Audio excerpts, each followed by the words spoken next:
Hello guys, welcome to the first unboxing video of Mudita Store. र आज हामी unboxing गर्दै छौं Lenovo Legion 7 first time in Nepal.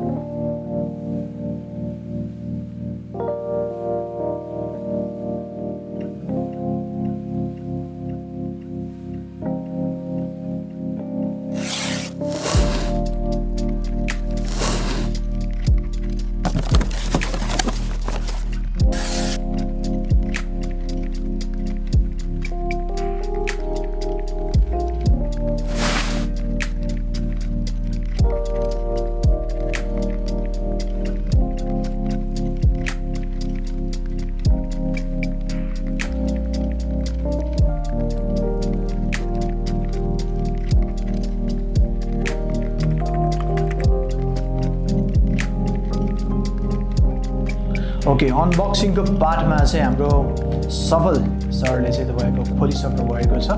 के छ त बक्समा अब म तपाईहरुलाई देखाउने छु. त्यसको लागि चाहिँ सर्वप्रथम कुरा गरौँ बक्समा आएको यो फर्स्ट Lenovo Legion 7 लाई चाहिँ कसरी चलाउने त भनेर चाहिँ यो रहेको छ. Lenovo Legion 7 को स्टाइलिश सैवेज Legion भनेर चाहिँ यो रहेको छ. कुन बटनले के हुन्छ, कसरी चाहिँ चलाउने भन्ने कुरो चाहिँ यहाँ मजाले देखिन्छ. यो रहेको छ. यसलाई अहिले साइड लगाइदिउँ. त्यस्तै Legion को चाहिँ अल्टिमेट सपोर्ट, Lenovo ल्यापटपको चाहिँ अल्टिमेट सपोर्टको लागि रहेको छ. त्यस्तै अन्य भनेको चाहिँ Legion को स्टिकर्स अनि यो म्यानुअल रहेको छ. कसरी सेटअप गर्ने आफ्नो Legion 7 लाई र कसरी चाहिँ युज गर्ने भन्ने कुरा चाहिँ यसमा रहेको छ.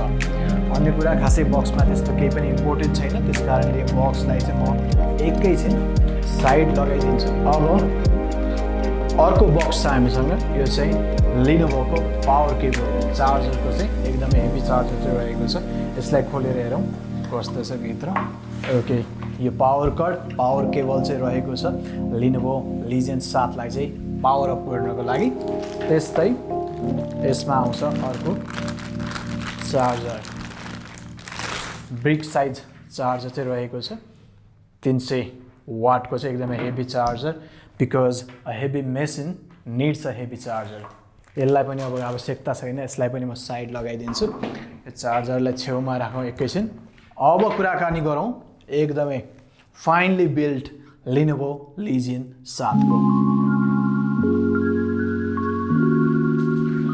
अब यो एकदमै हेर्दा पनि स्टाइलिश लुक चाहिँ रहेको छ. यसमा यसको सबैतिर चाहिँ एल्युमिनियम बिल्ड चाहिँ रहेको छ. एल्युमिनियम बिल्ड मतलब एकदमै बलियो हुने गर्छ. र सँगसँगै यो पर्टिकुलर मोडलमा चाहिँ कुन प्रोसेसर रहेको छ. अब कुराकानी गरौँ यसको प्रोसेसरको बारेमा. ओके, Lenovo Legion 7 को यो पर्टिकुलर मोडलमा चाहिँ AMD Ryzen 7 5800H प्रोसेसर चाहिँ रहेको छ.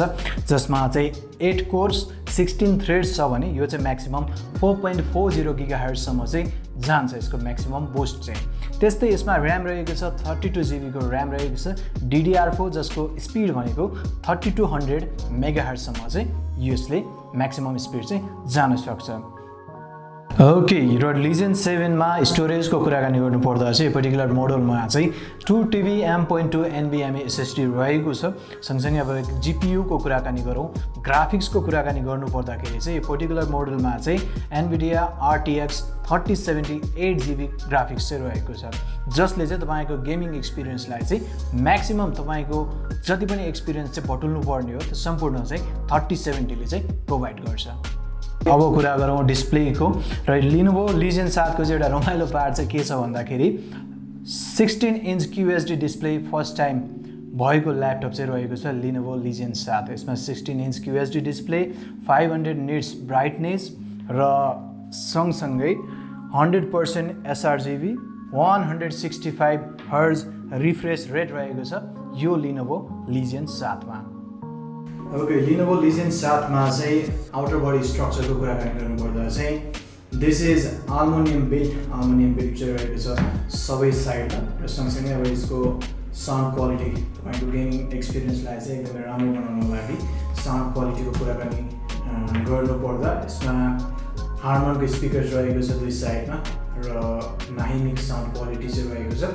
तलपट्टि स्पिकर भए पनि यसको साउन्ड क्वालिटी भेरी पावरफुल, एकदमै राम्रो साउन्ड क्वालिटी चाहिँ यसको आउँछ। ओके, गेमिङ ल्यापटप भएपछि कुलिङ सिस्टम एकदमै राम्रो हुनुपर्छ र Lenovo Legion 7 मा चाहिँ कुल फ्रन्ट 3.0 हुने गर्छ, जसले चाहिँ यसको ल्यापटपको थ्रोटल पावर चाहिँ एकदमै हाई बनाउने गर्छ। यतापट्टि पनि फ्यान रहेको छ, सँगसँगै यतापट्टि पनि फ्यान रहेको छ, पछाडि पनि भेन्ट रहेको छ र सँगसँगै अगाडि टपमा पनि अर्को भेन्ट चाहिँ रहेको छ, जसले चाहिँ तपाईँको ल्यापटप ओभर पावर हुँदाखेरि चाहिँ जुन एउटा कुलिङ सिस्टम चाहिन्छ त्यो चाहिँ यसले बेस्ट वेमा चाहिँ प्रोभाइड गर्छ। र सँगसँगै अब किबोर्डको कुराकानी गर्नु पर्दाखेरि चाहिँ पर की RGB चाहिँ रहेको छ। तपाईँले यो सम्पूर्ण कीलाई चाहिँ पर की चाहिँ RGB सेटअप चाहिँ गर्न सक्नुहुन्छ, जुन चाहिँ एकदमै कम ल्यापटप्सहरूमा चाहिँ उपलब्ध हुन्छ। र सँगसँगै यसको अर्को बेस्ट पार्ट भनेको चाहिँ तपाईँको ब्याक साइडमा लिजियनको लोगोमा पनि RGB बल्ब छ। त्यस्तै अर्को एकदमै मलाई पनि एकदमै राम्रो लागेको पार्ट यो स्ट्राइप, एजको स्ट्राइपमा पनि RGB लाइट चाहिँ बल्छ, जसले चाहिँ यसको एक्सपिरियन्स चाहिँ अझै एकदमै लाइभली चाहिँ बनाउँछ। र सँगसँगै यसलाई अब तपाईँलाई बन्द गर्नु मन लाग्यो, चलाउनु मन लागेन भने त्यो पनि गर्न सकिन्छ। यो चाहिँ यसको प्लस पोइन्ट रहेको छ। ओके, Lenovo Legion 7 मा अब कुराकानी गरौँ आउटर बडी स्ट्रक्चर्समा चाहिँ के पोर्ट्स छ। अहिलेको समयमा हामीलाई सबैभन्दा इम्पोर्टेन्ट कुरा भनेको चाहिँ एक्सटर्नल हब युज नगरौँ भन्ने टाइपको हुन्छ र त्यसलाई ध्यानमा राख्दै Legion 7 मा चाहिँ तपाईँले धेरै पोर्ट्सहरू चाहिँ पाउन सक्नुहुन्छ। राइट साइडमा रहेको छ टाइप सी र सँगसँगै ई सटर। अहिलेको समयमा आफ्नो सिक्युरिटी, पर्सनल सिक्युरिटीलाई ध्यानमा राखेर तपाईँले यो Lenovo Legion 7 मा भएको 720p वेबक्यामलाई चाहिँ टर्न अफ अथवा टर्न अन गर्न सक्नुहुन्छ। त्यस्तै लेफ्ट साइडमा पनि रहेको छ अर्को टाइप सी र सँगसँगै अडियो पोर्ट, हेडफोन माइक्रोफोनको चाहिँ कमन पोर्ट चाहिँ रहेको छ। अब ब्याक साइडमा के छ त, मलाई बेस्ट पार्ट राख्ने भनेको चाहिँ यसले सम्पूर्ण चाहिने पोर्ट्सहरू चाहिँ Lenovo Legion 7 मा चाहिँ ब्याक साइडमा चाहिँ रहेको छ। यसमा एउटा इथरनेट पोर्ट र सँगसँगै अर्को टाइप सी र USB टाइप ए पोर्ट रहेको छ 3वटा र सँगसँगै HDMI पोर्ट र अर्को चार्जिङ पोर्ट चाहिँ रहेको छ। जम्मा जम्मी चाहिँ यसमा तपाईँले चाहिँ 7वटा पोर्ट ब्याक साइडमा, 2वटा राइट साइडमा र 2वटा लेफ्ट साइडमा र राइट साइडको चाहिँ एउटा ई सटर चाहिँ रहेको छ। यति नै रहेको छ Lenovo Legion 7 को बेसिक जानकारी।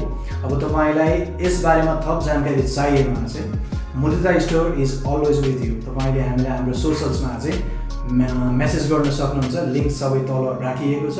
र सँगसँगै तपाईँलाई Lenovo Legion 7 मन परेमा you can always contact us to purchase this machine. त्यसको लागि पनि कन्ट्याक्ट डिटेल्स तल छँदैछ। This much for today, see you in the next video.